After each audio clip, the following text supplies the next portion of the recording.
സഹകാരിയിൽ join ചെയ്തത് മുതൽ ഇതൊരു ലഹരി പോലെ ഇരുന്നു എനിക്ക്. ഇത് പഠിക്കുക എൻ്റെ വീട്ടിലുള്ളവർക്ക് അറിയാതെ ഏതൊരു എക്സാമിനും അപ്ലൈ ചെയ്യുന്ന സമയത്ത് തന്നെ എൻ്റെ മനസ്സിൽ അതിന് ഫസ്റ്റ് റാങ്ക് അടിക്കുക. ഫസ്റ്റ് റാങ്ക് അതാണ് എൻ്റെ മെയിൻ എയിം. എപ്പോഴും മനസ്സിൽ ഫസ്റ്റ് റാങ്ക് അങ്ങനെയാണ്. അപ്പോൾ പ്രത്യേകിച്ച് സഹകാരിൻ്റെ ഒരു ഇതെന്ന് പറയുമ്പോൾ എക്സാമുകൾ അതിൻ്റെ റാങ്ക് നമുക്ക് തന്നെ അപ്പം തന്നെ കാണാം. അപ്പം നമുക്ക് ഉള്ളിലൊരു വാശിയാണ്, മുന്നിലെത്തണം അങ്ങനെ ഒരു വാശിയാണ്. എനിക്ക് അങ്ങനെ ഉണ്ടായിരുന്നു കേട്ടോ. അപ്പം ആ ഒരു ഫയർ ഉള്ളിലുണ്ടായിരുന്നു. ഓരോരുത്തരും ഓരോ ഇതിലെത്തിപ്പെടുന്ന വഴി ഡിഫറെൻ്റ് ആണ്. അതായത് ചിലർക്ക് ദൂരം കുറവായിരിക്കും, ചിലർക്ക് ദൂരം കൂടുതലുണ്ടാവും, ചിലരുടെ വഴിയിൽ കുറേ കല്ലും മുള്ളും നിറഞ്ഞതായിരിക്കും. അത് ഡിഫറെൻ്റ് ആണ്. പക്ഷെ അത് നമ്മൾ അതിജീവിക്കുക, അതാണ്.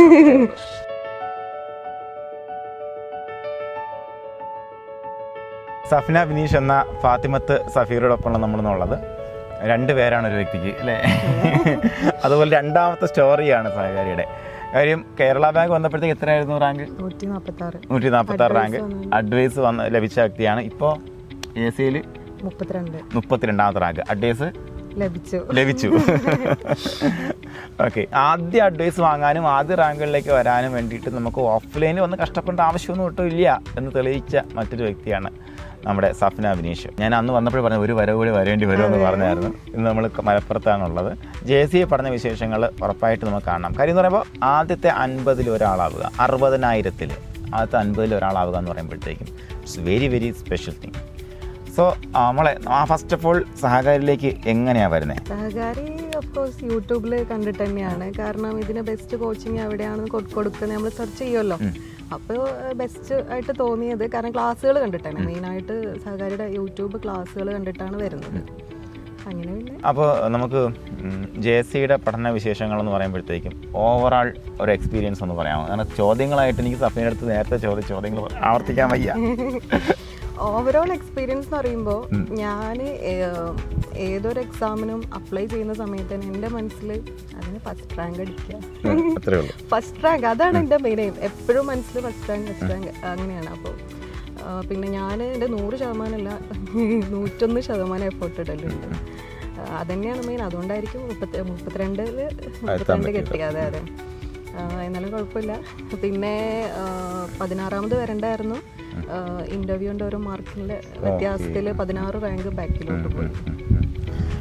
പിന്നെ പഠിത്തം എന്ന് പറയുമ്പോൾ പഠിത്തം തന്നെ. സഹകാരിയിൽ ജോയിൻ ചെയ്തത് മുതൽ ഇതൊരു ലഹരി പോലെ ഇരുന്നു എനിക്ക്. അതായത് പഠിക്കുക എൻ്റെ വീട്ടിലുള്ളവർക്ക് അറിയാതെ അത് എൻജോയ് ചെയ്യുക എന്നുള്ളതാണ്. അതെ, എൻജോയ് ചെയ്തിട്ടാണ് പഠിച്ചത്. പിന്നീട് സഹകാരിയുടെ ക്ലാസ് പിന്നെ പറയണ്ടല്ലോ. അത് പിന്നെ അതിൽ പഠിക്കുന്നവർക്ക് പറയേണ്ട ആവശ്യമില്ല, അറിയാം. എസ്പെഷ്യലി രാജീവ് സാറിൻ്റെ ക്ലാസ്, അയ്യോ ലോകമൊക്കെ നമ്മളങ്ങോട്ട് ഇഷ്ടപ്പെട്ടു പോകും.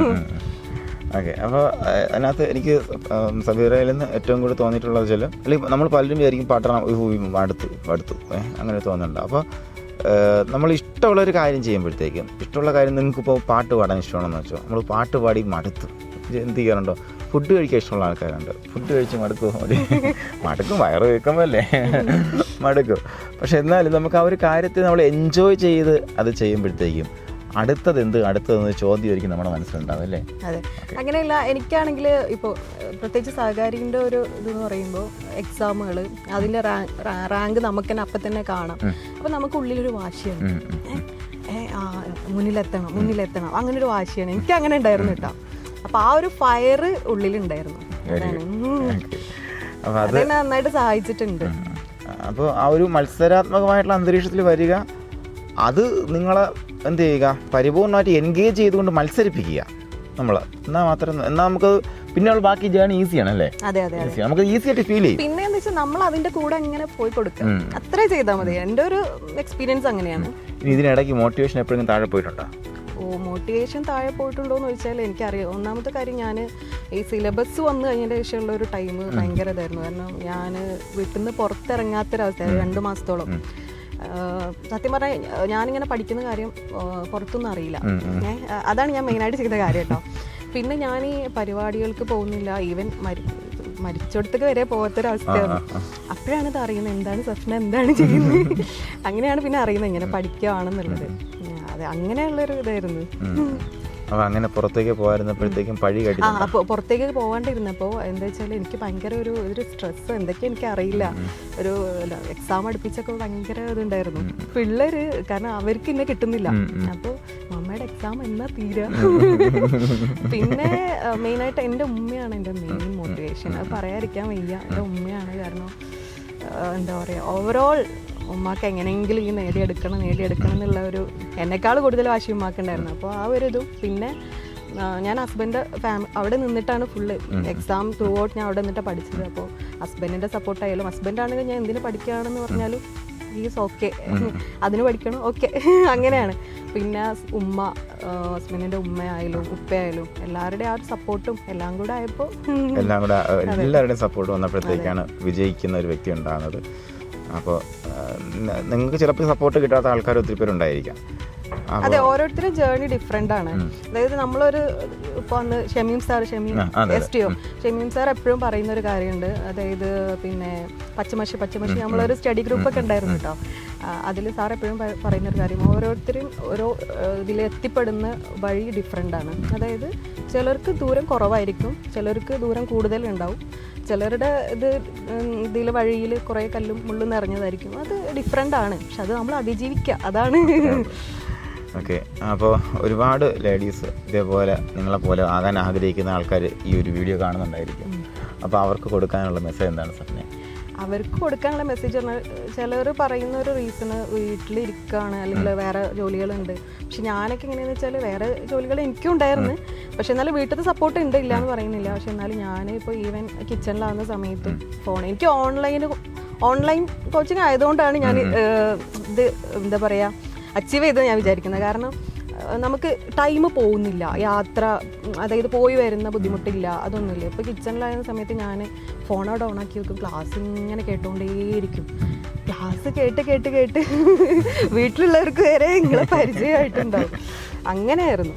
അപ്പോൾ എനിക്ക് തോന്നുന്നു അതായത് കല്യാണം കഴിഞ്ഞ കുടുംബിനികൾക്കൊക്കെ ഓൺലൈൻ എടുത്ത് പഠിക്കുകയെന്നുണ്ടെങ്കിൽ ഇതൊരു വലിയൊരു ബുദ്ധിമുട്ടുള്ള കാര്യമില്ല. വിചാരിക്കണം, നമ്മളെ മനസ്സിൽ ആ ഒരു ഫയർ വേണം. അത് മാത്രം മതി.